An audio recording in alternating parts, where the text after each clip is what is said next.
And we are live. I'm Kelly Bullock with the Bullock Experience. Welcome to episode number 5 of What's in Your Tackle. As you can see, the princess wave of the 2 of the 3 amigos is in. We got Fishing with the Chad, and we got Mark with Catfish and Crappie. Say hi, boys. What's going on, Kelly? How you doing? Hello, How you doing, everybody? Pretty good, pretty Already good. getting called, Mark. You're already getting called names in the chat by Betty. She called you a That's Yahoo. Uh-oh. You better say hi. How you doing, Betty? What's going on? D, if you can hear me, whether it's on Chad's phone or in the chat, hello. D is exhausted as well. We're still recovering from our trip back, so D's resting right now. I want to get that. Congratulations on number 2. Thank you. Should have been number 1. I almost had it. Almost had you as number 1, but It made me you proud. go. Son. Oh, yeah, man, it was a fun time. Oh yeah. All right, let's see who's in chat today before we get started. We got Ernie Brown, we got Country Boy, we got 351 Cleveland, we got Sogo. Mark jumped in there and said hello on chat. We've got George Fisherman. We got Betty with the Couples Cross Fishing. We got Mo Creek. We got my buddy, the Rod Father, a.k.a. Flow Rider, in the house. And I believe that's it. Yeah. Yes, I know you're here, but not here, Mr. Flow Rider. All right. So, for ones that hadn't got in here before, and have, usually we get in, we start talking about tackle. So that's what we're here for. We're here to kind of showcase each person's tackle, what they bring to the table when it comes to bait fishing, pan fishing, catfishing, whatever. I guess since Mark is up on top, Yeah, I'll let teacher. you. And Chad's down the bottom. Chad's down. Yes, Down Chad. there. I don't like that. You're I down don't there. like that he's. I don't like that he's higher than me. He's hiring you. Well, you want to go side by side then? Would you rather be side by side? I just don't think that. I mean, I'm at a listen higher to him, level than Kelly. him, so Kelly, it's your show. I think you set it up right the first time. Don't let him talk don't let him stray in your fine ways. Hey, I actually have it side by side. It's just that's the way it puts you. And you Yeah. came in last. So I couldn't help that. Hey, we got Panfish Nation in the house. I will show respect to my elders and let him sit up top. Don't you forget it. So, Mark, Yeah, buddy. the floor is yours, buddy. All right. What do we Let's want? talk about tackle. You mentioned bait fish. I can't say enough Oh, how yes. much. Panfish, bait fish, however you want to call it. I'm a busy guy. I'm not bragging. It's actually kind of the bane of my existence lately. I'm a busy dude, and I don't have time to run into Walmart and get worms or pick other stuff up that I don't already have at home. So if I'm bait fishing, I'm either using small little jigs or Berkeley Gulp minnows. Oh, there we go. These things are killer. I use the 1-inch variety and the Emerald Shad. They work pretty well. You know, my bait, I have a little tackle box, real little one that I had taken a container from a Harbor Freight electrical connection terminal container, about this big. It fits in my back pocket that I take with me when I go bait fishing, when I go looking for whether it's green sunfish or even bluegills, anything like that, suckers, anything suckers. I like to use little black twisty tails on them. They work pretty well. Worms do work better for suckers and for bullhead, obviously. I use cut bait for bullhead. So I'm sorry I don't have that box in here with me, but that's what I use for bait most of the time. Usually under a weighted weighted float. I love these thills. If anybody knows where to get these, man, they don't make them anymore. These things are awesome. I use the heck out of them. They're pretty neutrally buoyant, especially with the size hooks I use. I love using the Eagle Claw Pro V Aberdeen hooks. If you guys can get them, they're usually available at one of the places I find them at is like at a Farm and Fleet, and you'll get a hookup ratio at least 10 to 20% better than your standard Aberdeen hook. For bullheads, I like using like size. What size are they? Size 8. Now this is getting a little picky and kind of high detail. I use size 8. What are they? Kale hooks. Mustad makes Kale hooks that are really small. For bullheads, you'll hook them in the upper jaw all the time. And I'll use a worm to catch like the first one, or I'll catch a lot of little baby green sunfish at a couple of my bullhead spots, and I'll actually cut the head off of one of those little baby green sunfish, throw it on that little tiny Mustad Kale hook, and I never gut hook them ever. And the advantage the advantage in using cut bait for bullheads rather than worms is you're going to get the larger ones. And I like big bullheads. If they're not a quarter pound plus, they don't do me much good. I usually throw them back and come back for them the next year. That's kind of my bait tactics. Those are my baits of choice at this time. So we got, suckers, chubs. I use whatever hook, an Aberdeen works well for them. Even a jig head with a chunk of cut bait or a worm on there, they'll work all right for creek chubs. Jig heads work really good for them because I'm fishing for them in tight quarters, under bridges, along rocks, stuff like that. I can drop those baits in there and kind of look for them. That works best for me. You get that direct to hit connection with them. There's no split shot up the line that's causing that momentary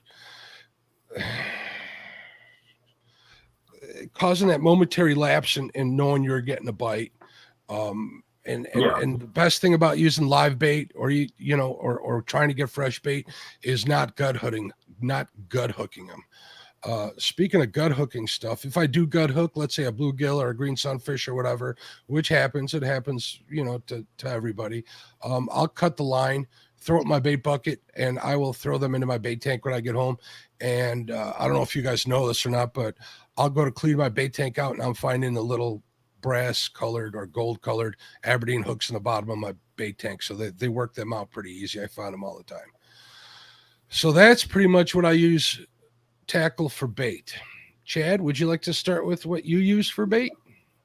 Yeah. So I use a 6-foot cast net or a 5-foot or a 4-foot or so whatever cast net I have. That's the best way to catch my bait. Now, can you guys use that for bluegills and sports fish? No. I'm just teasing. Calm down, Mark. Why are you always judging me? Come on. Because you're so easy to judge.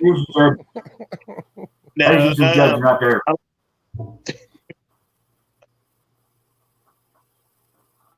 What? You know what's funny? There you go. Since he doesn't have a wrench. So a lot of my bait is caught with cast net, but I do love to go pan fishing. Catching bluegill and rock bass, and we have some shell crackers down in some of the local lakes and stuff like that. And nothing beats going old school like when I was a kid and just putting like a size 6 Aberdeen or a bait hook and a bobber with a little bitty split shot on it. That's one of my favorite ways to catch them. But I have gotten more into using jigs even for bluegill. Dee and I went out a few weeks ago actually crappie fishing, and it turned out we caught a lot more bluegill on the jigs than we did crappie. So I like I've got all kinds of different kinds, not to brag, but these are some that I've made up that are going to be awesome little jigs. I mean, Did Mark you is- name that one? Yeah. Did you name that one the Diva? is it? No. You want to see the Diva? Hold on. Here's the Diva that I made. There's Miss Chrissy Brown. There we go. Ooh, fancy. Yeah, Oh, there's, there you go. we'll call that the Mark Diva. Kind of like, a little. But yeah, different kind of jigs depending on, I'm really getting into different patterns and stuff like that, trying to figure out how to make different ones that I already use. I use a lot of like the Archie lure type jigs, stuff like that.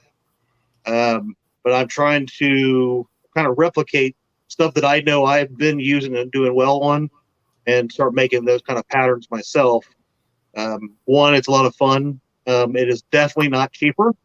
I think, as Mark would attest to, it kind of becomes a habit, and you're buying all this different stuff to make them. But it's a lot of fun, and you'll have the satisfaction of making them on your, or catching them on your own stuff that you've made. So. Chad Lyle wants to know where you that's can get all these jigs at. What's that? So Lyle wants to know where you're getting all these jigs at. I've been buying just various jigs with different colored jig heads and stuff from my local bait shop. I bought some from Bass Pro, some from Academy, all kinds of places. We got a few people that jumped in here. We got Chrissy Brown, Wandering Fisherman. We got Chris from Hooks and Hammocks is in the house. Hooks and Hammocks is in here? Snags, yeah, Chris from Hook and Hammocks in here. I missed him. We got Snags and Drags. But Chris did have a little comment for you, Chad. What's that? Oh, it was such an accident. I mean, I thought I was on my show again, and I thought I had the power, so why not?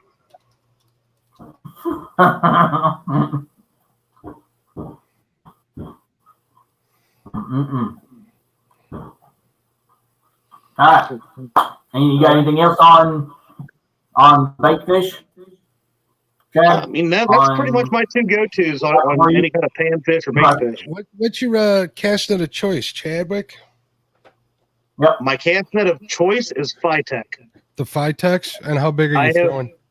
I have thrown a lot of different cast nets. I used to be just one of those go to Walmart, pick up cast nets, and I'd probably be back within a couple weeks and trying to buy another one because, they don't last, to be honest with you, very, very long.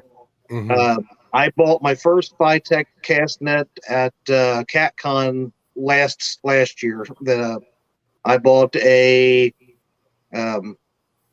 1-inch 6-foot cast net. And it was bigger than what I wanted. I wanted a 5/8, but they didn't have any left down there. But when we went down, so I went with the 1-inch, and I'm telling you, I have brought up trees. And a year later, I still have that cast net. I have broke a few lines on it, but not many. I've been able to fix them fairly easy, but the netting itself is still in perfect shape. So to spend that kind of money and it last a year versus a month or maybe even 3 with the cheaper stuff, I'll go Phytech every time now. Yeah, I use one of them cheap Walmart ones when I'm throwing from the bank, especially at the areas I'm throwing because there's rocks and so much garbage in the water. The Phytech may be tough and last, but if I get caught up on something like that, I don't get them back. It's not that I tear them up. I don't always get them back. I end up having to cut them out just to get them, to make sure I'm not leaving stuff in the water. Yeah. But I did end up buying a Phytech one that I can't wait to try, that I stuck in my boat. My boat's a little bit on the smaller side. It might be hard to cast out of there, but I'm going to give it a shot this year. A 6-footer I bought. You'll be fine. I mean, I throw a 6-footer, and I have a 4-footer as well, a 4-foot 1/2-inch mesh. Mm-hmm. And yeah, I throw it just fine out of my boat. I think our boat's about the same size. I think I got a 60-inch beam on mine. That's the problem with mine. Yeah, mine's pretty narrow. It is narrow too? Okay. Well, we'll see that. We'll see in Mendota. I can't wait to check it out. So you are bringing the little one to Mendota this year or next month, right? Yeah, I will be driving the little boat up. Even if I get the big boat running, it's going to be the little boat that I bring, just because it's set up the way I want already, and the other one's going to take a while. Yep, there's a link to Lee Evans. Everybody, just a little. He's pulling together for Lee, and if you guys can give to help him, that would be a great thing. So I saw Hill Jack stream this morning. He was going to town on that, and I talked to Lee. Actually, message videoed him yesterday morning and talked with him. So he was at that time. He was doing good, resting a little bit. But yeah, this morning they did move him to Lexington for rehab, so he will be there for a little while. He's still in high spirits, but I mean, we need to look out for our fellow cat fishermen, especially with Lee. He's a good man. I have had the privilege of going fishing with him once now. Been wanting to go back the last couple of weeks, but then this happened, so it's going to be some time before we can get back out there. So yeah, so he needs some help, definitely. I know I've done my duty. I've gave to him. So and I wish everybody else could, even if it's just a little bit. I mean, something could help him and his family. Yeah, he has a granddaughter that lives. Yeah, it's going to be. So I just started losing here.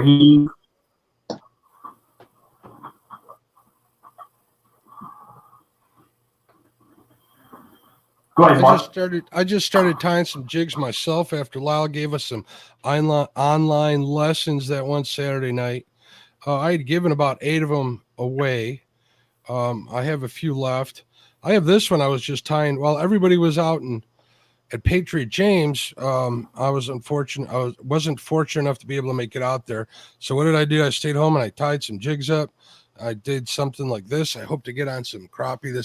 This one right here is a little bucktail with a dark blue and a white head. We'll give that one a shot. And this one I call the Ginger Diva.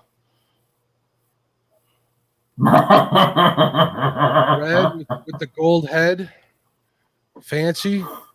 We'll see if we got there. You go. You can get those at Jared All Jig Company. Oh, sorry, Lyle. And I also got some other hand ties that I like a lot that I got from my friend Howard over at Shama Lures. He took good care of me. He sent me a whole box full of stuff. Some pretty neat stuff. There's some microfiber ones that I'm really looking forward to trying, and the rest are pretty much just tied off, and they got a lot of not so He's much. Definitely a good person to look into if you have a Shama Lures. If you're looking for some good hand ties and you don't want to tie them yourself, definitely look him up. He really enjoys not only tying them, he loves catching fish with them. He'll be happy to send you pictures of all the white bass and hybrids he catches on them too, man.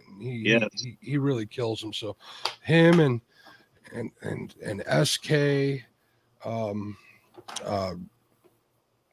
Mr. Macy's Jig Company, and Lyle have all like kind of inspired us to kind of embrace it. And I know Chad is definitely an addict, worse than probably most of the other guys. Well, I think Rob's almost as bad as Chad as far as it goes. They're both competing for front runners. So we'll get on those. Did he ever come back? I think you just deleted that comment and you missed the right one. You didn't actually ban him. You didn't time him out. I'm pretty sure I timed him out. Chris is saying that for Mark is saying that the hair on that jig it's got too much hair on that jig to be called the Ginger Diva. Well, okay, agreed. I'll change that in the next model 2.0, the Ginger Diva 2.0. I'm not one to talk though. Okay. Then again, I love not having hair, man. It makes life so much easier. It gives me more time to fish. Right. Save money on hair products. This one's called the Angry Fish Fish. I like it. Yeah. Not enough gray on it. I can almost call that one a Scottish or an Irish. What is it? Something with Scottish or Irish. A green and the red in it. Yeah, I was gonna say I could call that one the Sogo. There you go. There you go. Yeah. See, look at this. Betty says that she's about taking up being bald. See, me and Chad, we're what you call influencers on the internet, right, Chad? That's right. That's what my boss called me today. I'm an influencer. Influencer. I'm getting there. There you go. I'm getting there. No, that's going back there pretty far back there. So from the hand ties, I use a lot of standard plastics. I got my crappie and panfish bag is here. It's a little bigger. I'll say I don't have mine. Mine's out in the Jeep right now, but yeah, there's a lot of different plastics and stuff too. Well, here's some standard colors now. Jenko is a lure company that's been around for a little bit, and I just found out that they just got into Walmart, so congratulations to them. That's kind of a big deal. So I picked up a couple of these the other night when I was getting some padded envelopes to send those said jigs out. And I bring these up because they're handy, and they're the colors that I really like as far as plastic goes. We all know that monkey milk color, right? Monkey milk's a good one. Chartreuse is a good one. I always preach chartreuse. And I know Betty's going to be proud of me. I even picked up some electric chicken, which is kind of like a yellow and a pink with spots. That's a pretty good color. Leave it to you to have something with chicken in it. Well, you know. It's the difference between electric chicken. We don't have never used outside of chicken. I've never used chicken signs. Another plastics company that I like a lot is Bobby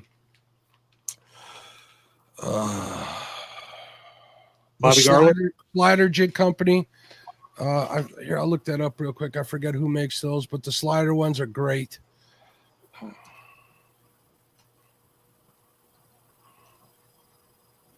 Usually I'm a little faster at this. While he's doing that, I'll show you the Dockery.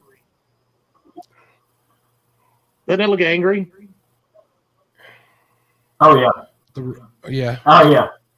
Yeah, it looks like an angry fisherman. Yeah. Fishing Chick says easy on the chicken jokes. Mo Crick wants you to show the unicorn fart jigs. Unicorn fart. Let's see if I have one. I actually gave that one away. I tied some, but I don't think I put any actually I did. It's a black and chartreuse, my two favorite colors. But the reason why I got the name of like a unicorn fart is because it's got like a rainbow colored piece of flash on there, which is kind of hard to see on the camera. I don't know, maybe you can't see it there a little bit. And I like these a lot because I got the wedge heads. These heads on these are pretty cool. I just wish I could get them colored. They kind of have a wedge to them. They're good for casting. They're good jigs for casting. So rather than underneath the float, they work pretty well. And I got those. Those were recommended to me by SK over at SK's Crappie Catching Adventures. And I think they're made by they are made by Limits Tackles. And he's on Facebook as well. So he pushes a lot of them out. I don't think he paints them.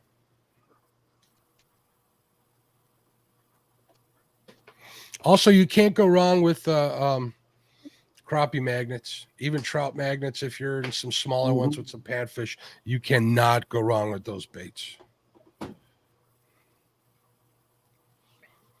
That's my crappie stuff. Oh, and as far as the hooks go, I'm a big advocate of Sickle Hooks. I love Sickle Hooks. My standard weights are 16th and 32nd. I'll go a little smaller early spring. But other than that, if I'm fishing for the bank, castability is a big thing. If I'm vertical jigging off my boat, which I'm getting into a little bit more, a 16th is usually okay.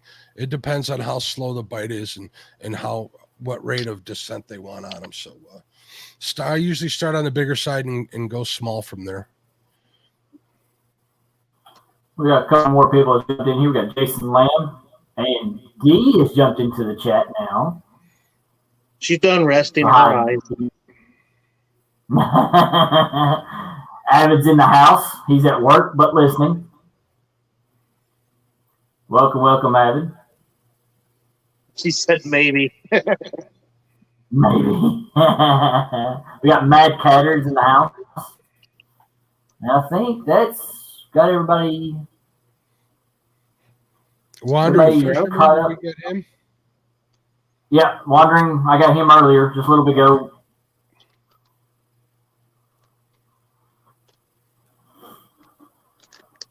D saying hello to Mark. What's going on? How you doing, D? Calling out D. And I see Matt in there want to be outdoors. Hey, what's going on? Yeah, that's what I want to be right now. Want to be outdoors. Me too. But hopefully, I'm gonna put that promise out there. I am hopefully going to be out Thursday fishing. Hopefully. What are you going to be targeting? Everything goes correctly, I will be out there fishing. I'm probably going to hit the creek. I'm going to do some bass fishing. There you go. I like it. You know, bass need attention been too. On fire. Bass has been on fire on the creek, so I definitely want to get out there. You chasing smallies or largemouths? Smallies. Now you're talking. I think Yeah, Rob will agree if he's still not banned that smallmouth bass, the real bass. Did you say you want to time him out again? No. Oh, okay. Yeah. Now I do. Oh, okay. Okay. I'll tell you what he says about you later. That's all right. You usually text that to me personally anyway, so. Yeah. All right. So you gonna start talking about your bigger gear there, Mr. Mark? I figure I'd let you talk for a little bit. Go for it. Oh yeah, go Chad. Go. Let's jump into some catfish. Let's jump in. Start out with basics. The very bottom of your line. Let's talk about hooks. All right. Well, I used to be one of those guys that would go to Walmart and I'd pick up one of the assortment. I guess they're Kale Hooks, basically. You know, but as I've learned, I love Circle Hooks. I went through a few different types. That the Daiichis they're good hooks, but to me, I like a wider gap.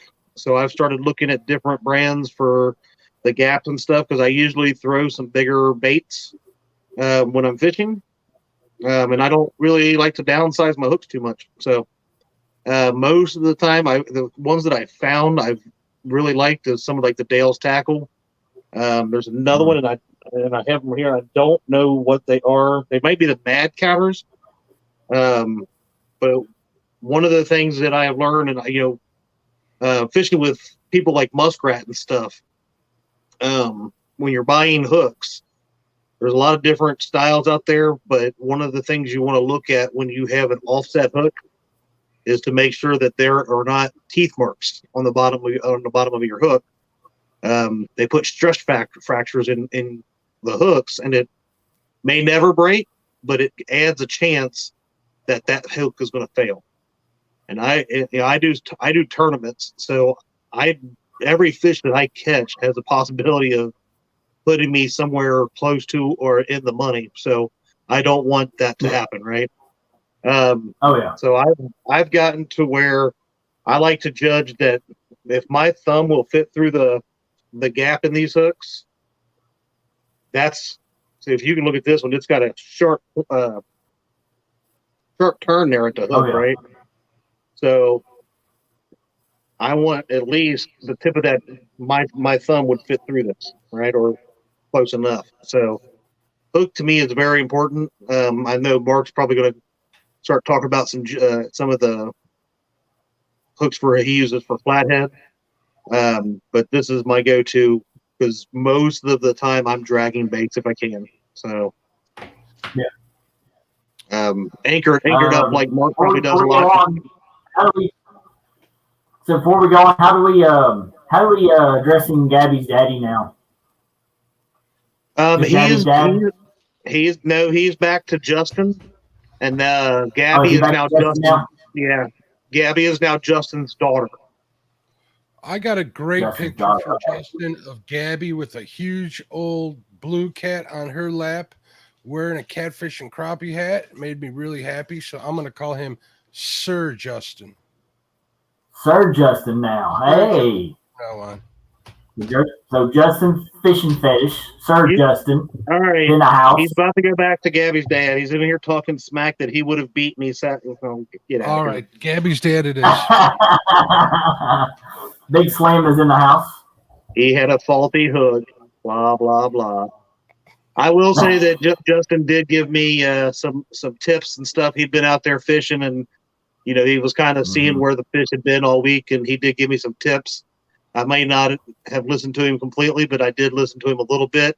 And I don't anchor fish very often if I can help it. So he did help me out a little bit when I was down there. So I'll give him partial credit. In a river the size of the Ohio, or even you guys were on Wiley right this weekend? Yeah, we were on Lake Wiley. That's quite a lot bigger body of water than I'm used to. Anchor fishing, I don't think I would anchor fish those types or those size bodies of water expecting to be productive in a tournament environment. Definitely dragging, I believe, is the way to go. But the waters that I fish are a little smaller, and I think Sogo was saying that he'd like to have a boat with a 60-inch beam, and I love my boat, don't get me wrong, but when you're in a small body of water like the Fox and it's full of wakeboarders and jet skiers and stuff like that, it does make a difference. Your best bet is anchoring up on the fish. That being said, we don't have blues, so Flathead are definitely structure orientated fish. So anchoring's probably your best bet. When I say anchor, I don't mean anchor up and stay there. I mean anchor up, fish for 15, 20 minutes. You're either getting the fish or you're not. Get your game plan. Yeah, I wouldn't spend. If you're anchored up, I wouldn't spend very much time sitting there, especially if you ain't getting nothing. But I'm kind of jumping the gun here. I do fish for a lot of channel cats, and I mean simple channel cat hooks. Here's a Sickle Hook from Whisker Seekers. I think this is a 3/0 even. I've been known to use these hooks and 5/0s. And even though I don't use chicken, I did mention earlier that I'm not the kind of guy who's going to go buy bait at the store because I just don't have the time. I'd rather have something available to me, which is why I use a lot of jigs, why I use those Berkeley 1-inch minnows. I've also been known to use some stink bait when I'm pond fishing for channel cats. And Team Catfish makes these things called fuzzies. It's pretty much a little fuzzy thing with a little I don't know if it's like a rubber. It almost reminds me of an inner tube type or a tire material. Those go around the hooks. I use their I think it's the Secret 7, the fiber bait, and that works pretty good. I've caught catfish up to 11 pounds on that. I don't expect anything even that size when I'm using that. That's me going out on lunchtime fishing for a couple hours and not wanting to waste my flathead bait. So I've been doing that. Or I always have my fishing gear in my truck if it's not in my boat. If I see a place I want to check out, I'll use that too. So I've been known to use these small hooks up to a 5/0 when I'm fishing for channel cats quite a bit. Another good hook that I really like to use is where are they? I got the 8/0s in this pile. I like an 8/0 hook when I'm using bigger baits. When I'm using cut bait for flatheads, so I'll use like a mustad. I like the mustad demon ones. The reason why I like these is my hookup ratios are pretty decent. I was recommended to Lyle about trying the Eagle Claw 197s, I believe. I'm definitely going to give them, but those hooks look identical to these, engage and bend and gap, except they have a longer shank. Now, I'm a big fan. If you guys notice this one, it does not have a bent shank on it. I'm a big fan of hooks without it. I use them with them. I have them in my tackle box here.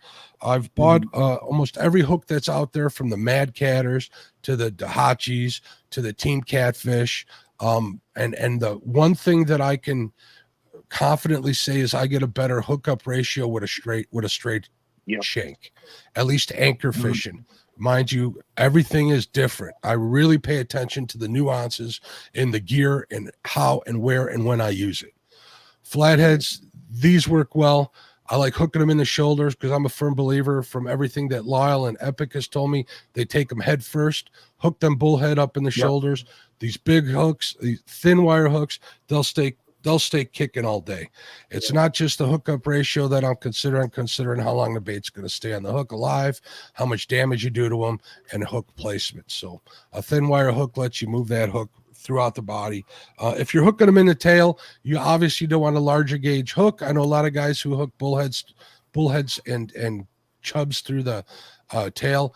The bigger the hole, the more likely you are to rip through the flesh. If that flathead or even that pissed off channel cat wants to kill your bait and just tear it off the hook, that's going to happen. Definitely. Yeah. Now I mentioned hooking them in the tail. When I do hook them in the tail, I'm looking to set hooks. That's when I'm using bait clickers and usually bank fishing. I'll use the good old Gamakatsu Big Rivers. These hooks are deadly. A lot of people try to make them like this. I haven't had any that are as good a hookup ratio when I'm setting hooks and crossing eyes, like Ryan's name is. They kind of work the best. You got to watch your stuff. You don't want to gut hook a big flathead. It's a waste. So pay attention to what you're doing. Stay close to your rods and reels. I could go on forever. See, I got a bunch of Team Catfish hooks here that I use, the double action ones. Notice they're still straight shank. Again, I'm a firm believer in a straight shank hook, but that's me. That's all I have is straight shank. I'm sorry? Yeah. I said that's all I have is straight. I have 6/0 and 8/0. I've had people argue with me that they say that the ones with the bent shank have a better trigger effect. I don't agree. I don't agree at all. I don't. I pre-time my snulls. When I'm doing my snulls, I actually check them to make sure that knots are good by looping them over themselves and tightening them. And then after I'm done that, before I put them away, I actually run them across my hand and make sure that they're gonna catch every time. And I get way better results with that, but that's just personal preference. So again, I'm a braid fisherman. I do use mono leaders, so that might have something to do with it. I've noticed that certain hooks work better. I'm not going to name any names. Certain hooks work better with mono than they do braid, and that's just because of the stretch and the give in the line. It doesn't matter what you're connected to. It matters the spring between the hook and the tip of your rod. That's what I've learned in my I use mono all the way down to my weight to my hook. So I don't use braid at all. And what kind of depths are you fishing? Well, around here it's either Lake one, which it could be anywhere from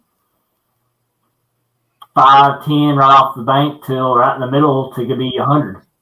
Okay. Yeah. I seldom see over. I seldom see over 10 feet on the Fox River. Right now, I won't see over 10 feet on the Fox River. It's so low.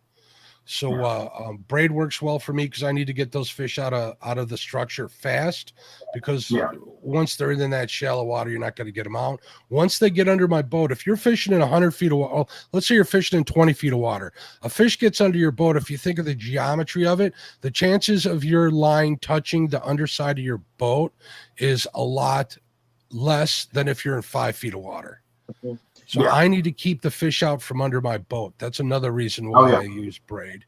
I do set hooks. I do use floats. I do use bait clickers from time to time. I need the braid because I want that direct connection to the fish once I do go to set that. So I know everybody has what they like to use, but I use both in each situation. I kind of tailor it to the way I'm fishing that day or what seems to be working. Now, when you say you're using floats, you talking about just like the old fashioned bobbers, or what? No, Are you I talking use about? everything from the Whisker Seeker floats to the Patriot James ones. I use those like in my boat. I'll float baits and log jams and into structure using those. I'll park a little bit up, or I'll throw into the little swirls behind whatever structure if there is current. The 80s. And keep them over the structure if I can, at least the one that's underwater. And I mean, I'll go to the point of where I'll use a Carolina rig when I'm using floats at the bottom. For one reason is because I'll put a swivel slap on there, and I will toss that with the float over it just so I can see what depth the structure starts and ends at. Once I got that figured out, then I am pulling that back in, putting a hook on, setting my depths, making sure I'm floating that bait right over the top. So, I mean, I'll go to lengths like that with my bait and tackle. So I kind of like to keep everything as fluid, as dynamic as possible, which is why I use the gear I use, at least for hooks and lines. So yeah. I know Chad is a big mono guy, right, Chad? Yes, sir. And I will not admit that both mine and these blue PVs were caught on braid. They were. Why were you using braid that day? Out of curiosity, what made you do that, or was it just? I was on this one guy's show a while back, and I snapped one of my chubby fish rods in two. I might have seen that. Kind of going with different rods as my sixth dragon rod, and it was some of this guy still support this pull for some reason. I mean, kind of looks like my twin, but I'm way better looking. But, sometimes I use my Blue Cat rod with the low profile on it, and I have braid on it as my sixth rod. And it just so happened that both my 40-pound and D's 40-pound both came on that same rod. So it's not ideal for me, honestly, because there is no give. When you're dragging baits and to go up and over some structure, if it gets hung up, it can be very hung up quickly, in my opinion. So I think the mono gives it that stretch that it can bounce and pull itself out a lot better. I love mono. Braid has its purposes, though. I mean, I've went fishing a while back on doing that, was it the walleye and sauger episode? Yeah. We were using braid on it. Now, were you using leaders? Were you using floral leaders, or were you straight to braid? No, it was floral leaders. Okay. It was braid and floral leaders. And they were tied together. They weren't tied at no swivel, no nothing. They were tied straight to each other. But Justin makes a good thing, and you being a braid guy, Mark will be able to talk about it a little bit better than I am. But he says he can't cast braid on a bait caster because it bird nests every time. And go get yourself a spool. Spend the money. Get yourself a spool of what is it? Suffix 832. 832. 832. Make sure it's 65 pound or greater. This is where people make mistake with braid on a big round bait caster. They buy too thin a diameter line. Thinness of diameter does not matter in catfishing. The only time it matters is when you're dragging baits because you want in deep water and you want a whole mess of line capacity on your reel. If you do, get a bigger round reel. Get a 7,000. Get a pen, something like that. That's how you can make up for that. Now, the reason why you're getting the backlashes is because that line's coming in on itself. I use 65 pound constantly, and I hardly ever backlash. Hardly ever. I don't say never because you never say never. Because as soon as I say that, the next time I cast, I'll be on the bank taking it out. Hey, Creole. I was calling you Creole. I was going to say something. Calm down, Stan. No, so I got a seriously. It was a good way to get you to stop because I got a question for you. And like I said, you use a lot of braid. Lyle uses braid. Now, would you say when people are spoiling it onto their reel is part of the problem? What spoil? Yeah, line doesn't spoil. Leave the country boy alone. They can't talk. When you're lining your reel with braid, how tight you put it on, or how loose could impact the backlash and stuff like that, right? Because if you put it on real sloppy, you know what? I'm gonna give you this point. I'm old. I've been spooling reels forever, so I pretty much get enough tension on it to spool it up, just because I like to get it to wind right. Right, I like it nice and neat on my spool when I'm winding it on. Okay, if it's usually that tight enough, I've never run into the case where even after a big 30-pound fish, even that one big fish I had, I didn't have any problems with it pulling back into itself. Yes, if you put it on there sloppy and light, just leaving your spool flop around on the ground, it might do that. But I haven't done that in years. I have one of those $7 line spoolers that's pretty much just a piece of wire with two little spool things on the end. You put it in there, and that's got a spring on there that adjusts enough attention on there. So I just make sure I get enough attention to wind it up, and I usually don't have a problem. Yeah. And if that's a problem, go to an 85-pound. Spooler. I'm sorry, Kelly, you broke up. So where did you get your line spooler at? Where do I get my? Oh, I think I bought it at Cabela's on sale. Okay.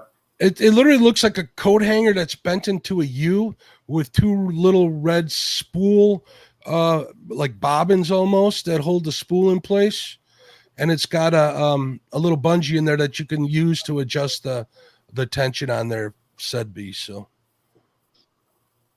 But that works good for me. And I've had them all. I actually have. Look, I bought. It's funny that you mention that. I bought one of these, and I don't care for it. I don't care for this at all, not for spinning or anything. I bought this. It's been sitting in my little cubby here next to my desk for the longest time. I might have used it like 3 or 4 times, winding crappie reels, spinning reels, and I didn't care for it. I didn't need it. That one that I use works good enough. Or I'll have my wife hold onto the spool, and we'll get in an argument on whether or not she's holding it right or not. I've had my 8-year-old daughter hold mine. Any means necessary. Yep. But that works for me. That might be a good trick. I thought with a pencil in it. Also, watch how the line's coming back on the reel, I'd imagine. Now, I'm just kind of guessing this. I'm not fishing in 100 feet of water, 50 feet of water. If you have that much line out of your reel, when it's going back on, pay attention to how it's coming on. Mm-hmm.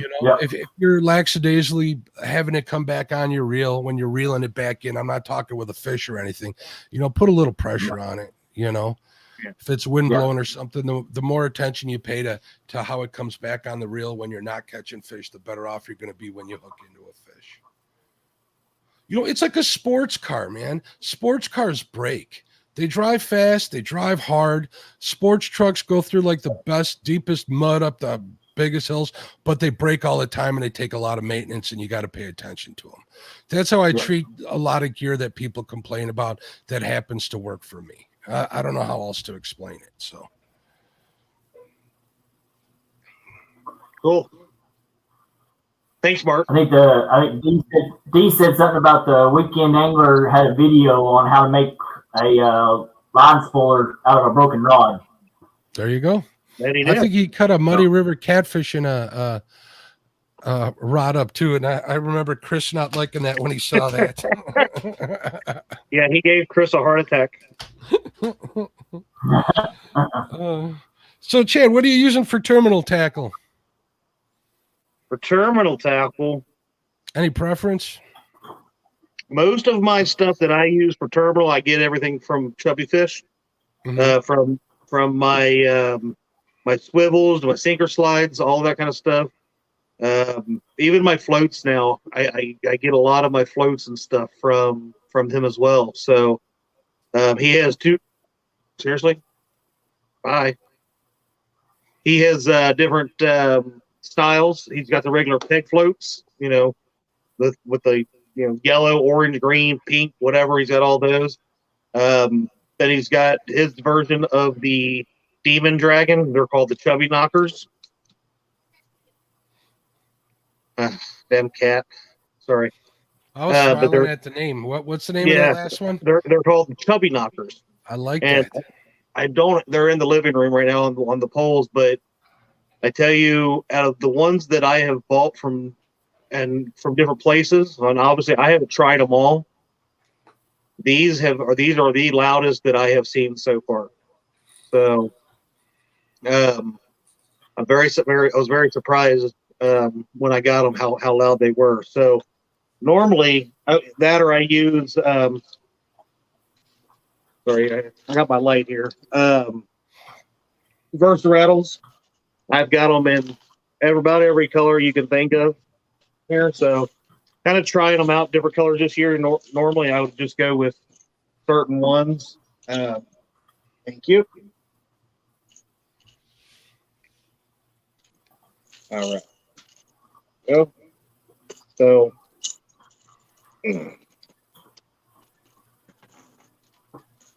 these were actually the ones that Dee picked out, and they're silver with the pink back to them. They're about 4 inches long. And it sounds like they have about 3 or 4 different rattles in it. So we use these for the first time down in Lake Wiley this weekend. Mm-hmm. And obviously you can tell the day that we had.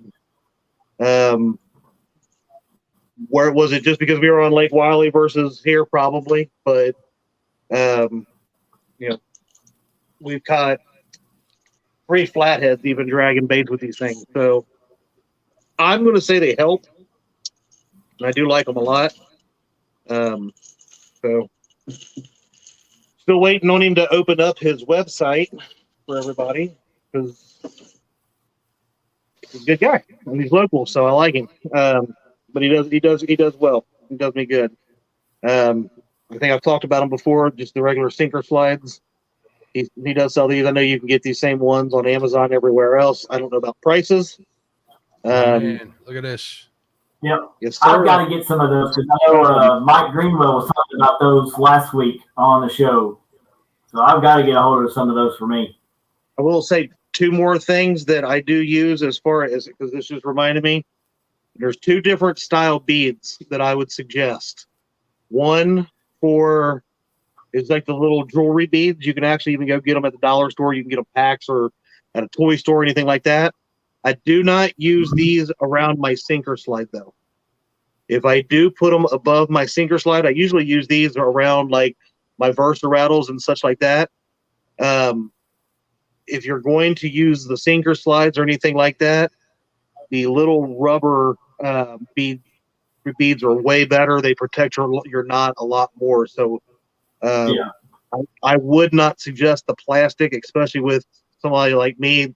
Kelly, if you're using heavy weights, 6, 8, 10, even more, that hitting your knot's not going to be a good thing when it's slamming up against this, right?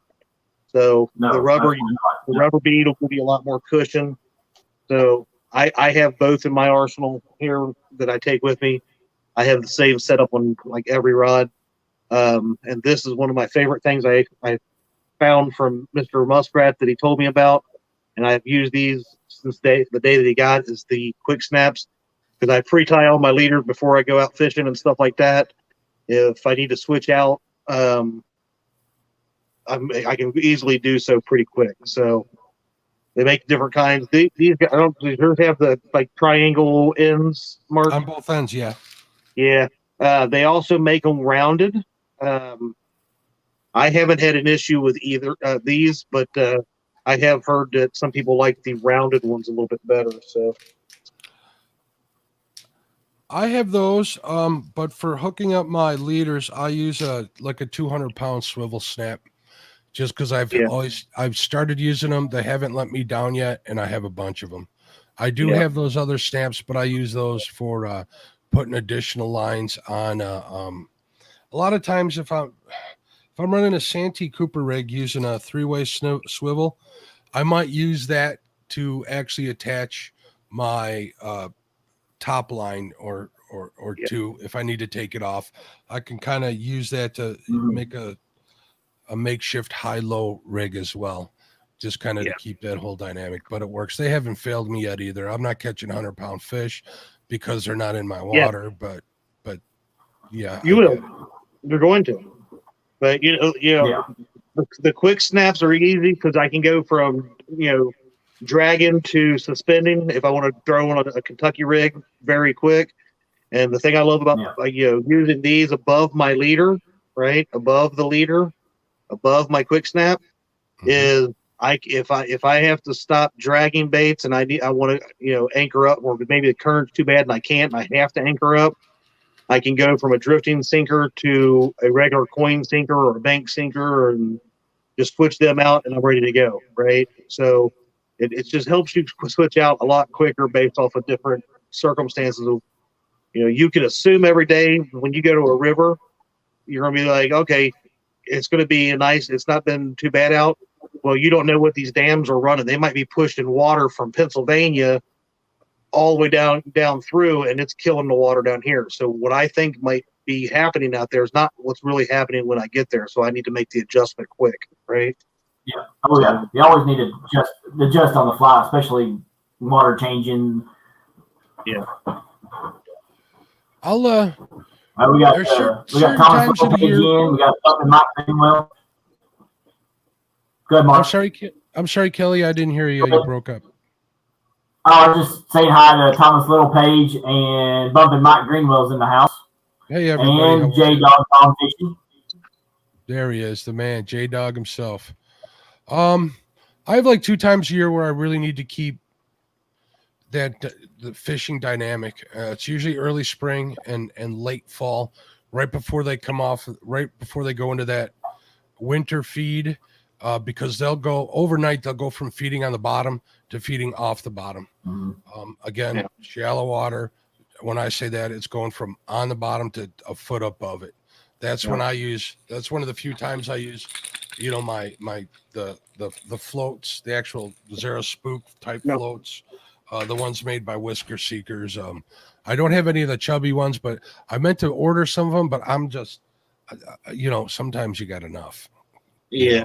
Well, like I said, their website's been down because of the shipping and stuff too. So he has been working on it. It's supposed to be up sometime. So, but honestly, Mark, the floats and stuff, I fish whether they're in the mud or not. Right. One thing I do with my leader is depending on like what you're saying. Right. If I know they're in the mud, I move them. I move the float towards the swivel. Let the bait hang. If I notice they're starting to, I'm catching them more suspended, I move them a little bit closer to the hook. That helps pull up that bait more. So I swear by keeping them on there. But that's me. That's my waters. That's what I'm used to. Thomas Littlepage asked me if I've used the big Bertha floats. I'll use them with bullheads if I want to keep. If I'm fishing near rocks and I want to keep the bullhead out from hiding in the rocks, if it's a big bullhead, I'll use the big Bertha just to keep him struggling and out of his hiding places. So yeah, I've used them. They work great.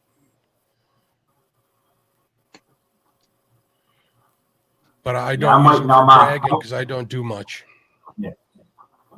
I ain't got my floats yet. I'm waiting on them. The other night on Stan and Creo's bank show, I won the Uncle Lou's giveaway. So I'm waiting on my planter boards, which Chad, I'm gonna hit you up on, learn how to use those differently. And he sent me some Demon Dragon rattles. So I'm definitely going to change up what I'm using now and start using that kind of stuff to help me out a little bit, because I'm going flatheads. Definitely. Flatheads around me are big. So if anybody's seen any of my fishing videos, my little intro where I catch the fish on my boat there. That fish was the first time I ever dragged baits, and I caught that. It was like I think an 8-pound channel cat. dragging small pieces of bait, and that was the first time I tried it, and I was hooked. When that fish hit, it about twisted. I have 2 T rod holders in the back that hold 2 rods in each one. They're on the smaller size, but they pretty much twisted it all the way around. I thought that was a real good time, but I was in a different place than the Fox.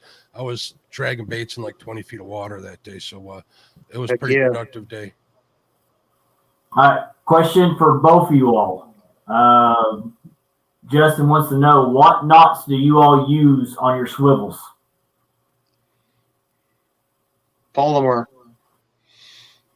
I use a polymer knot down to my swivel snap, and then I use a double surgeon loop to connect to the swivel snap. I tie obviously no knot snells. I use uni knots when I'm using the Zero spook type floats and stuff, but those are pretty much all you need. Yep, I use 2 knots. I use Snell for my hooks and Palomar for everything else. They're good knots. They're great. For crappie, I use a loop knot. So if you're a crappie guy or a panfish guy fishing jigs, learn the loop knot. It's easy to tie.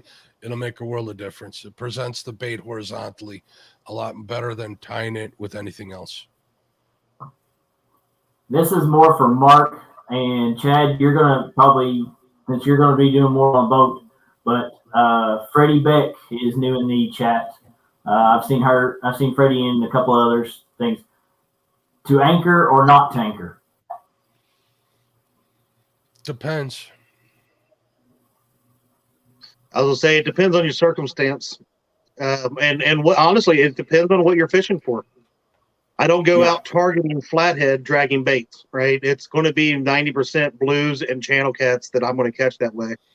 And when you caught those, they were in structure, right, Chad? What we did catch 3 flatheads dragging baits this weekend, and the only thing I can think of is they were moving in transition points from the deep to, or around that deep ledge to the flats up there. There wasn't really a lot of structure that we marked, to be honest with you. So the only thing I can think of is they were sitting on ledges. That could be it, or at the top of holes. They like to sit at the top of holes when they're ready to feed.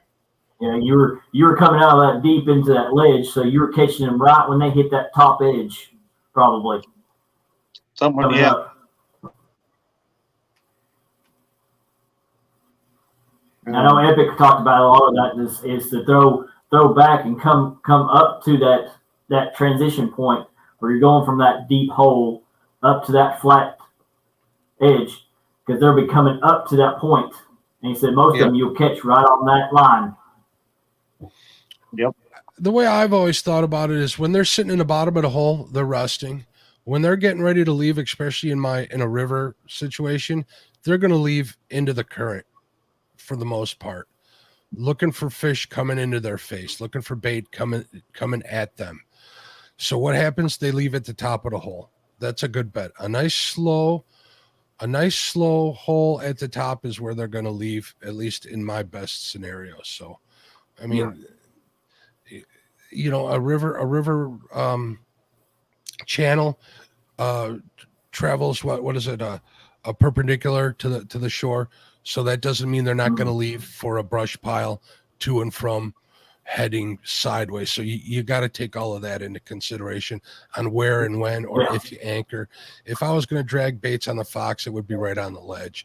I drag baits up on top, at the bottom, and right at the and off to the side, and hopefully that would produce.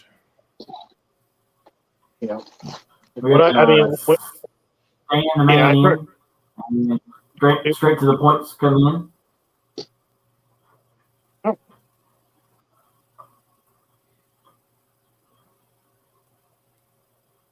But yeah, I tried to target depending on water temp, time of day.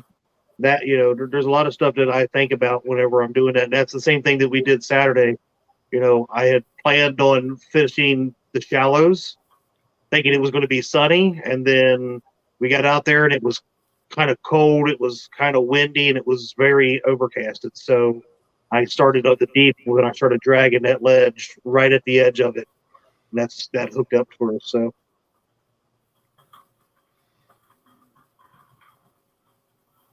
You were more on the tournament. You were more hitting up toward bank almost. As I know a lot of people were making fun of you, saying that you were more of a bank fisherman instead of a out there on a boat fisherman.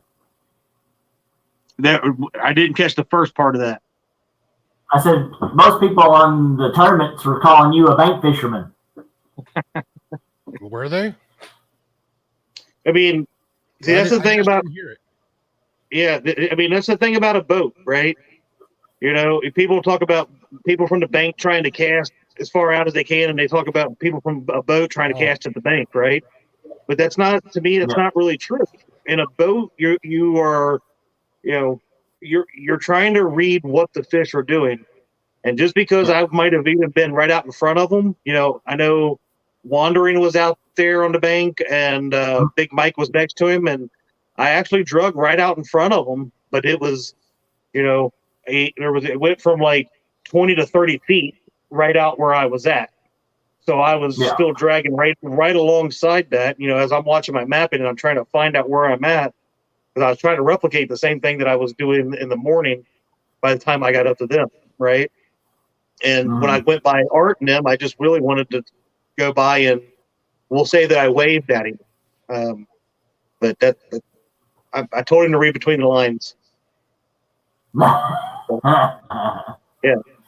But, you know, maybe that's why they called me a bank fisherman today. But, you know, when you're in a boat, you know, exactly what I was saying. I had a plan that I was going to go up. There's an island, and around it, it was like 2 to 10 feet, depending on where you were, that went around the island, right on the outside of the lake part that I actually ended up fishing, where it dropped down to about 35 feet. Now, because I knew that sun wasn't out there, and I didn't think the bait fish would really be smacking up there on top of the water, and I really didn't see nothing. And I saw the marks that I saw right before I got to the island. I never went up there. I just went down below them, turned around, and started dragging them up straight up by them, because that's where I was seeing that they were even at. And it actually worked out. There was more than we even thought was down here. So, yeah. And I've seen a lot of people that were there in the chat. They're talking about they caught theirs on the ledge when we were talking about the fish was coming up on that ledge, on that little edge of that ledge. A lot of them actually caught their fish on that ledge. Yeah. Because that tells you that where they were coming up to that shallows. Yeah. I mean, you'll hear a lot of different people sit and tell you that, you know, those ledges are like highway systems to them, right? They ride those highway systems until they get off at an exit, because they got to stop for fuel, right? And food is their fuel. They're going to stop, eat, and then they're going to go find, you know, when they're ready to rest, they're going to go find a place to rest, and then they'll go to the next spot, or they might step there and come back up, you know, depending on what they want to do. So. Yeah. All right. Weights. I think we've kind of skipped over a little bit of the weights a little bit, talking about it. But what kind of weights do you all use? I know I use pretty good size weights. I don't use the epic weights, but I use pretty decent weights where I'm at. I've got no current, so but I've got deep waters, so I've got to get that bait down low enough to get to them. I love high water fishing here on the Fox. When I'm fishing high water, I'm fishing pinch points, which does actually give me some current, surprisingly strong current. So in that scenario, I'm using between 5 and 8 ounces.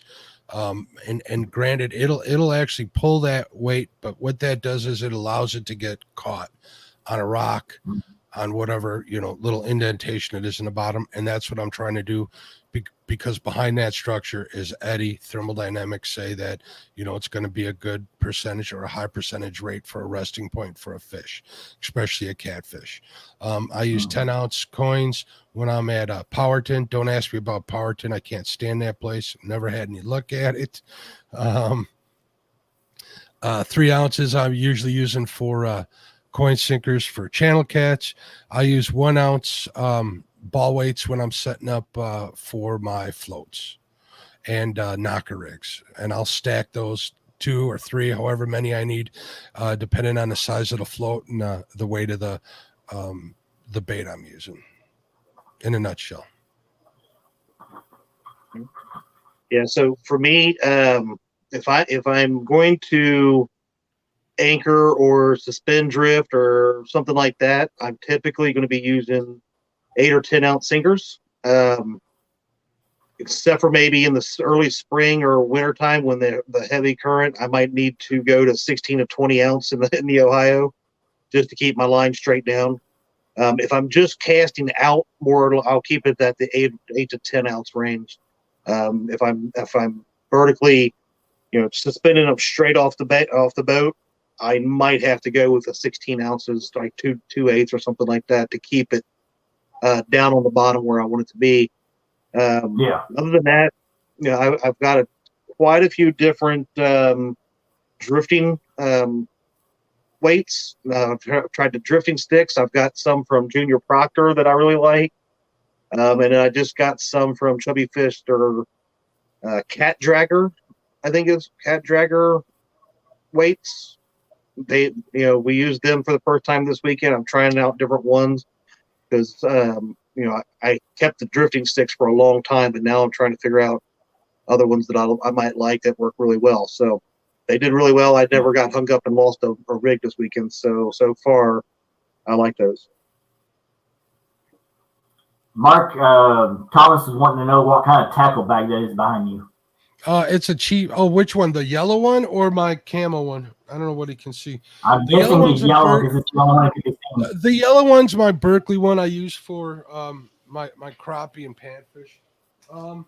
And I use it for trout too because it's here. I'll show you real quick. While waiting on him, I think on the side it holds three of the large boxes. So I like this because I can pretty much grab what I want to use for the day, slide it in there, zip it up, and take it home with me, or take it fishing with me. So it works pretty good. They're not, if I remember correctly, I've had this one for a while. I mean, it's pretty beat up. It needs new zipper pulls, but I think I'll just order some of those and leave it. So, but yeah, it's a Berkeley.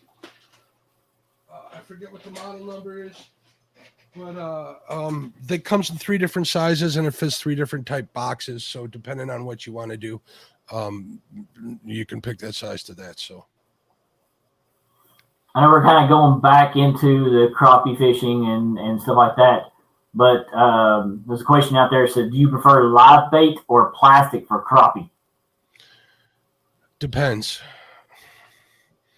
It depends where I'm fishing. If I know where I'm going, if I know where the brush piles are, and I know there's fish, my electronics are on point, I'd rather use plastic. If I'm on new waters, I would like to use, I'll use minnows to try and locate fish. That doesn't necessarily mean you're going to find them. I've caught fish with plastic baits and not minnows in the same location at the same time. It's all a percentage. I don't know what the fish are thinking. All I can do is figure out what they want. There's also something about minnows being $4 a dozen, $4.50 a dozen here. Go get yourself a minnow trap. I don't mind buying them in the summer because I bring them home and feed them to in my bait tank. So that isn't too bad. It's an expensive alternative, but I usually keep my bait tank to maximum capacity, and it's always fun watching them smash the minnows in the bait tank too. That's a good time. 351 Cleveland says color matters too with crappie.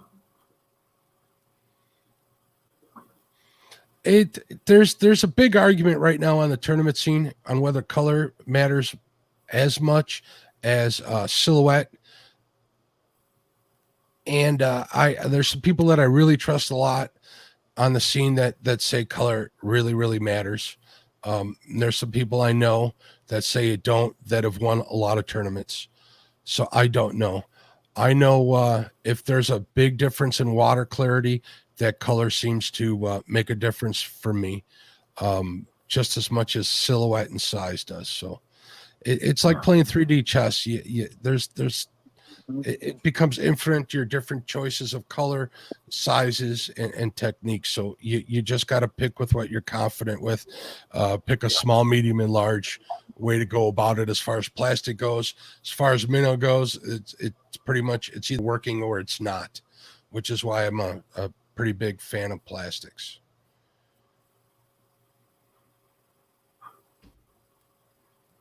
The same person also had a question that says, do you start with half mix on your rods, or half rods live, or half plastic? Because they're kind of starts at a new area. Okay, I just wanted to bring up something that Betty said. Betty says that sometimes color matters and sometimes it doesn't. She's absolutely true. I believe that's what she said. Yeah. From my area's time, there's times color matters, other times it doesn't. She's absolutely right. And what was the other question that he had? Can you put that up on the screen? I think I might have lost it. Yeah, I can put that on the screen. While we're waiting on that to come on the screen, Ernie popped on there, so they lost power, so they had to jump the generator on. So I hope they're okay with the storm and everything, with the snow and stuff they've got. All right, Freddie. Half live, half. I start out with what I'm most confident in. Is what I always start out with. What I've been catching that year, I'll start with. Like that electric chicken color works for a lot of people. I'll never start with that color. Not for the life of me. I always start with like a monkey milk or a natural looking plastic, a gray, a silver, a white. That's always a good start. And then I go from there with my colors. If it's really dark water, I'll use a dark bait. I even use some of those slider jigs. I even get them in a watermelon with a strawberry speckle. That works great. So I usually play by water clarity and what the fish are telling me. And sometimes they don't tell you anything, and you just go home brokenhearted. Yep. Yeah. Yep. That's fishing. That's not. It's not. If they just call it catching, like everybody says, everybody be out there. That's why they call it fishing. Yeah. That's why that's kind of why we keep going back. You know, we do have that heartbreaking, and it's like, what? Well, why? Right? And the harder we work, the more we get on stuff that makes us, happy. I guess you could say. Who wants proud easy? of ourselves for catching something. Easy is boring after a while. It is. One thing that I think I kind of need to bring up before I put this back, I set this off to the side, is not necessarily suffix, but whatever material you like to use for leader line, get the actual leader material. I've had a lot of discussions with Chad, Dockery, and even and especially Lyle, that for some reason might be a different formula or something. The knots just tie better with actual leader material. I know a lot of people say they just use Berkeley big game and throw it on there, and that's fine. Whatever you're confident, whatever works. I like actual leader material for two reasons. The knots tie better, and these are real handy to have in your bag. And once you're done with it, if you want to get Berkeley big game, you can wind it back up on here and be good with it. Okay.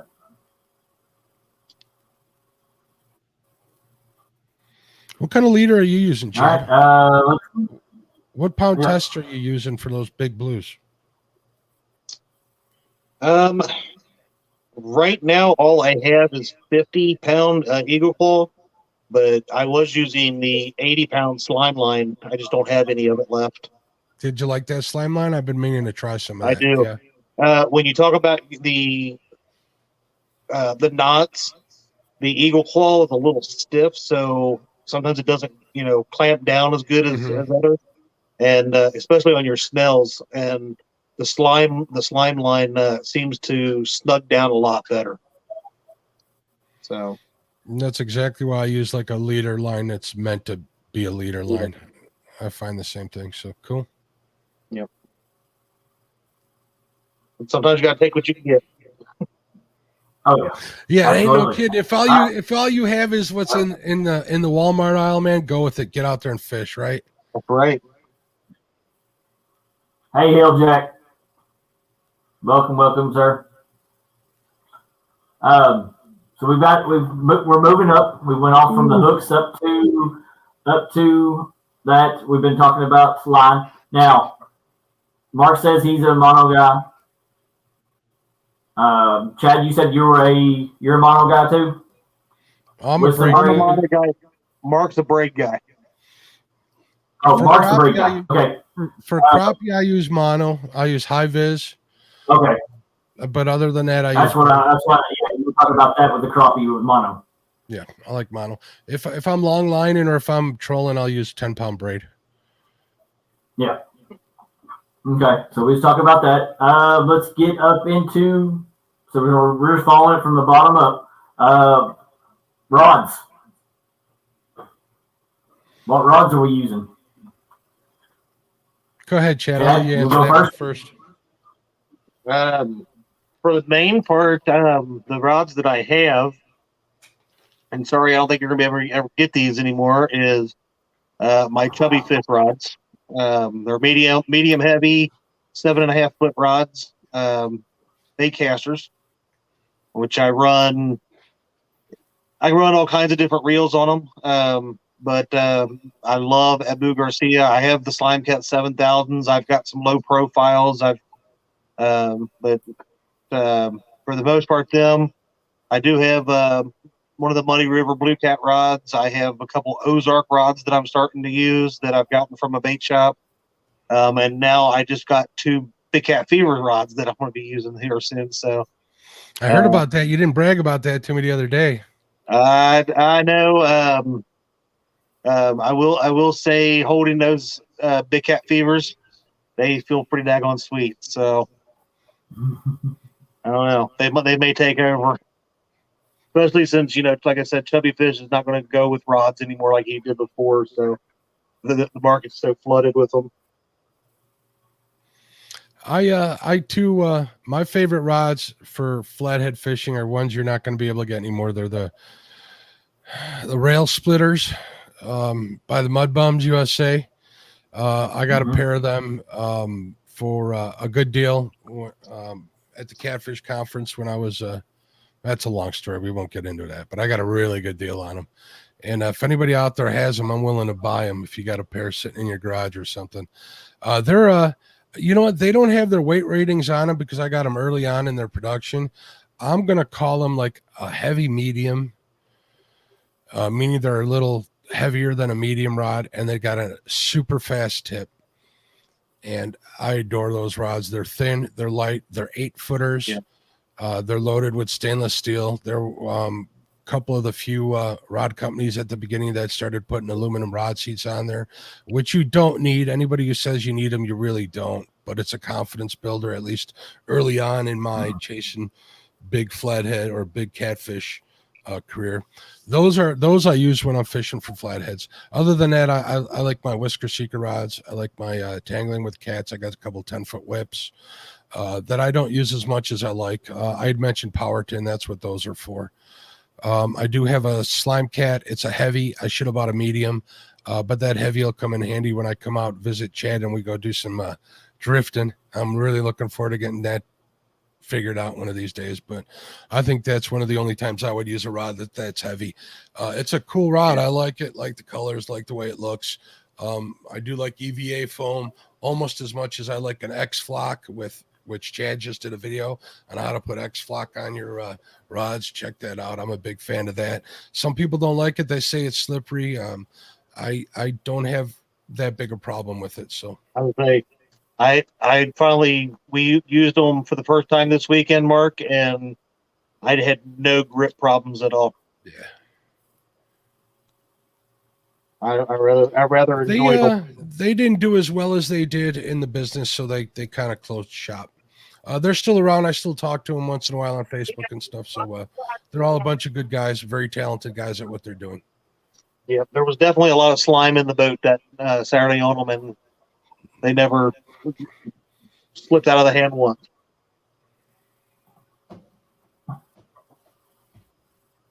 All right, and going into the reels, you kind of hinted a little bit about your reels a little bit, but Freddie had a comment, and I can answer this a little bit. Freddie says, I see more catfishers using bait caster over spin cast. Is they just a personal preference, and that Freddie only uses a spin cast? There should be like heaven angel music playing when I show this reel right now. You know, because I'm hearing it in my head. Yeah, I'm hearing it in my head every time I pick one of these up. I don't know what else to tell you guys. Yeah. Yeah, to me, But I mean, I use all spinning. I mean, unless I can find one. Well, I keep on forgetting I'm backwards. That's that new rip and lip rod, the bait caster. So I'm just looking for a bait caster reel now. But most all mine are all spinning casts, and they're open face.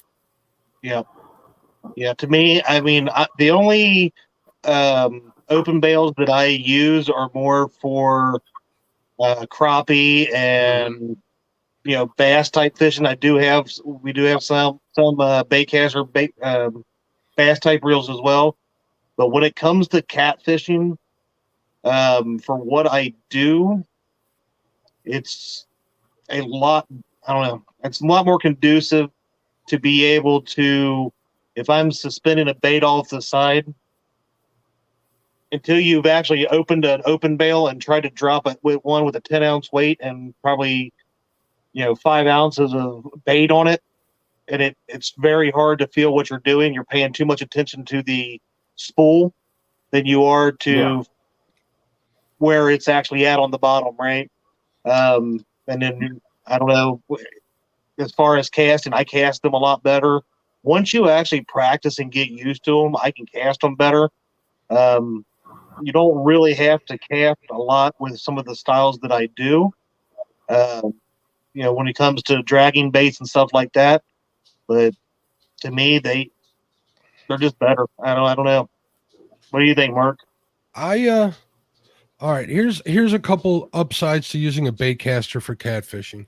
Accuracy, tossing big weights. I'm talking a combination of not just the lead. You got to think of that 6 to 10 ounce bluegill that you're tossing, that 4 ounce sucker that you're tossing. That quarter pound. That's that quarter pound bullhead. That all adds up. When you're having to hold that weight with one finger, your pointy finger up against a rod rather than having a pressure point directly under your thumb, it's going to get in the way of your accuracy.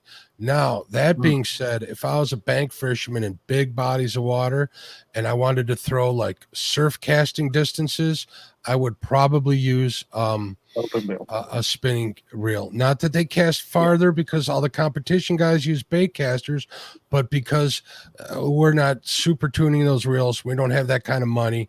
We don't have a set weight every time we cast. I would use a spinning reel for that. Panfish, I'm exclusively spinning. The only time you ever use a bait caster, even in bass fishing, is when you're throwing heavier lures. That goes for catfishing because you're throwing heavy baits and heavy weights. If you're trying to cast light lures, light baits with a bait caster, you're guaranteed to backlash. You're going to make your life miserable. Oh yeah. Get yourself a good spinning reel. I recommend, depending on your everything from a clamshell Abu to a Fluger Presidential that you get in a box to the one you get with extra drag washers, which is like the Stratics, which I adore, but they're a fortune. I mean, they're not even a fortune. They're $200 for a reel, which isn't even a fortune when it comes to some spinning reels, because I've seen them up there near $500.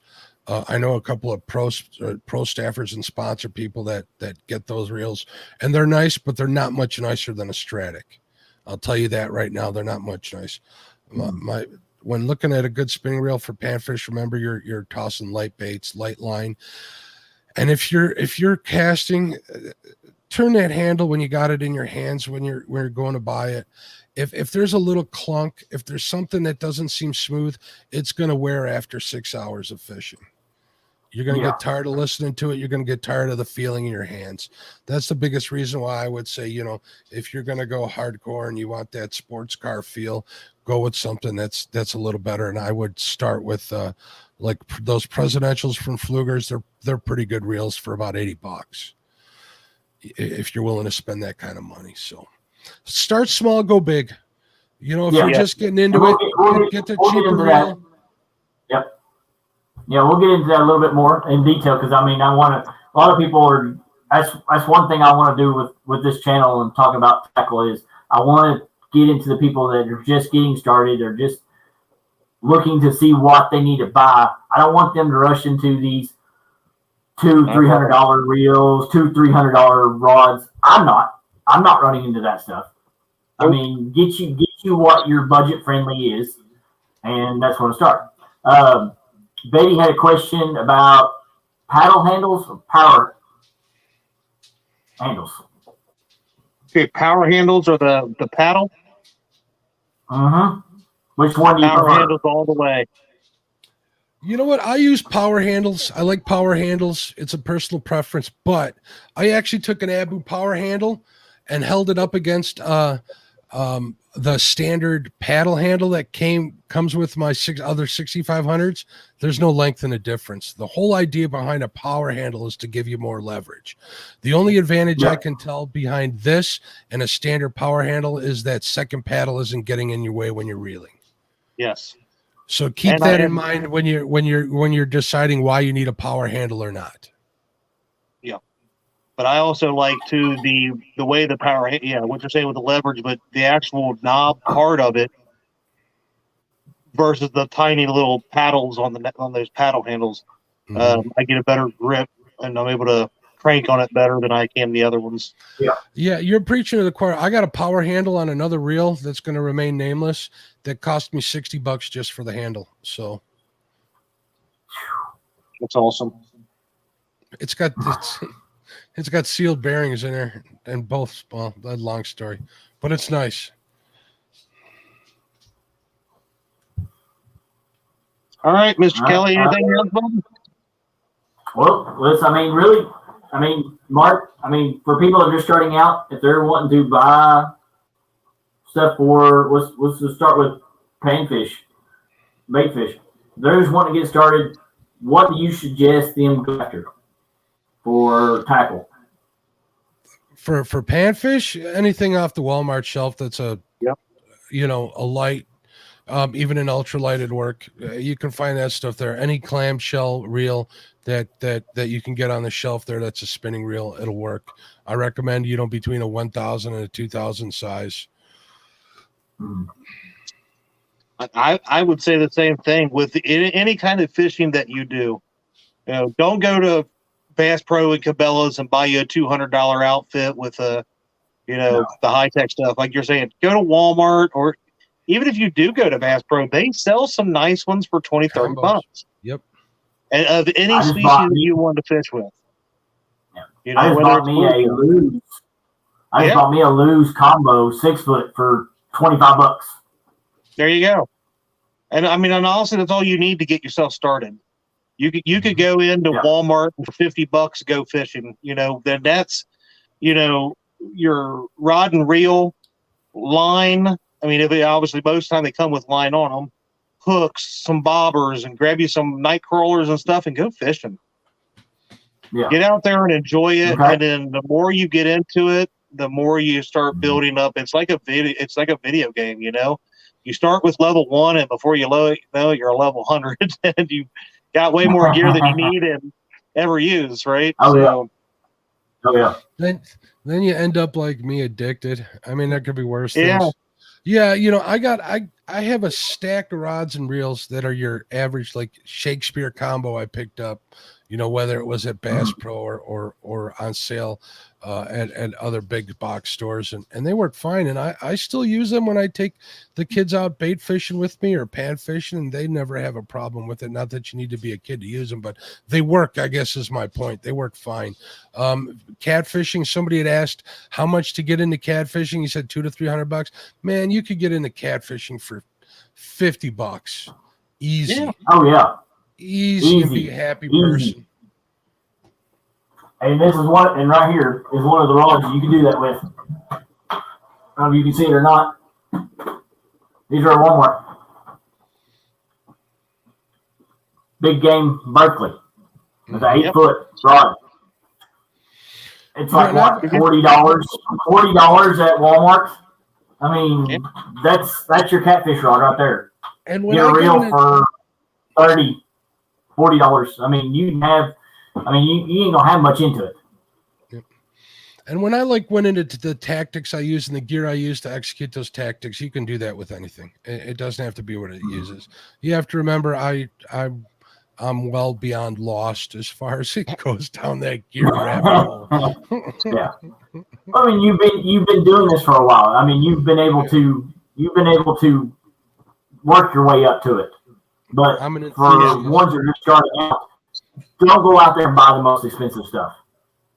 Start out small, do what your budget can do, and then you can work your way up.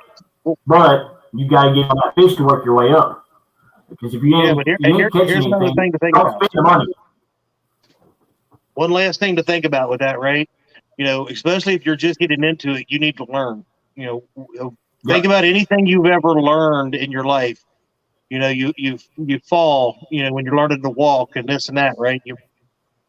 As you're learning to drive, you're more accident prone as a new driver than somebody that's been driving for 20 years. I mean, not everybody's that great after 20 years, but you kind of get what I'm saying, right? You're more likely to bump something, break something, that kind of stuff. So wouldn't you want to break the $15 to $25 rod and reel versus a $200 to $300 reel just on a simple mistake that you could learn on something different first, right? Learn with your basic stuff. If it breaks, you're out $15, $20. Yeah. Learn that stuff. Then go big. Oh, yeah. And then break the big stuff and then fry. An ugly stick will outlast a carbon rod any day. A graphite rod any day. Well, I mean, if anybody knows this rod right here, if you've seen my brother's lives, you've seen these sitting on the side of the bank catching those nice, good size blue catfish and channel cats. That's what he was using. These are his, what he sent me. So these are what I'm using now. He's got him some nice ribbon lips now. So I mean, it's just I didn't ask for them. He gave them to me. I would have just went and bought them at Walmart because they are cheap. But that's all you need to start that out. That rip and lips rod you have, I started out using rip and lips rods, and I had a lot of luck with them. Yep. What's going on, Muskrat? I'm just waiting on to find me a nice, good, cheap. I don't want to spend a lot of money, but I'm just looking for a nice, good bait caster to go on it. The key word is yet. Yeah. Yes, I haven't found it yet. I know. I'm still. Well, that's the thing. I'm working there, but it's money. Money is the biggest thing that I try to teach other people. When it comes to catfishing, you gotta start out small. So I'm still working on trying to get that stuff. Kelly, here's my question for you. Are you going to be fishing mostly with that on a bank or on a boat? That'll be on a boat. The one you're looking for a bait caster reel for, right? Yes, that will be on a boat. If you're looking for a cheap bait caster reel, go to Walmart and buy the Black Shakespeare. Those things are tanks. Okay. They don't cast. They do not cast worth a crap. But from a, they're like little winches. When I'm telling you, as far as cranking in, if you're just going to be short casting or just dropping the baits, them are fine. Yeah. Just don't think you're going to cast with it later on. Okay. Oh yeah, absolutely. Yeah. You got the option of an Akuma CLX too. That's a really good budget bait caster right there. Yeah, I'm just thinking those are like about $30. I don't know what the CLX is. I think they're up over 40 now. I don't know, but I think it has to do with the import export stuff that's going on. Yeah. So, guys, I'm going to have to get off here. My phone's about to die. But any last questions? I ain't got any last questions, Mark. You got anything for him? Chat, good, you got anything? Thanks everybody for watching and listening to me rant. Yep. Don't forget to go on to. What you call me? Ooh. Ginger knee. What? He's not saying it again. It must be bad. I'll ask the people in chat. Hey, Mark. This is how you answer this one. This is how you do this.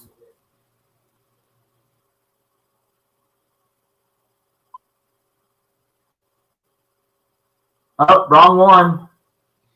Sorry, Mark. That's better. He's used there to you go. That's better. That's better. All right, Kelly. Well, thanks That's for better. having me on. If anybody has any questions or wants to talk, you guys know how to get in touch with me. Yeah. All right. See you boys later. Thanks Have for a having great us on, night, guys. everybody. Thanks for watching. Thanks for having us. Yeah, Hey, no guys. problem, guys. right, bye-bye. Like I said, just make sure you jump on the Muskrat here in just a minute. He's got about 20 more minutes, and he'll be live. Mark, appreciate you coming on.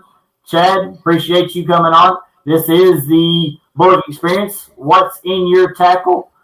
Make sure you check out the descriptions. They are links in the description. PayPal's are in there for mine and Mark. And Chad, I don't think I've got yours on there. Or I knew you maybe liked the other way around. Subscribe to my brother Chad, man. Get on there. Yeah. If you hadn't subbed to either one of these guys, make sure you do.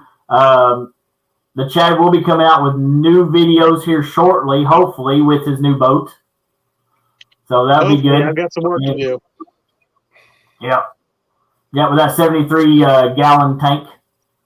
Is it really that big? Oh my gosh. Cha-ching. You're going back to those Walmart brand rods, aren't you, pretty soon after? Yeah, pretty soon I'm gonna. All right, guys. All Thanks a lot for having us. Have a good night. Yeah. Take care, guys. All right. Good night. Good night, guys.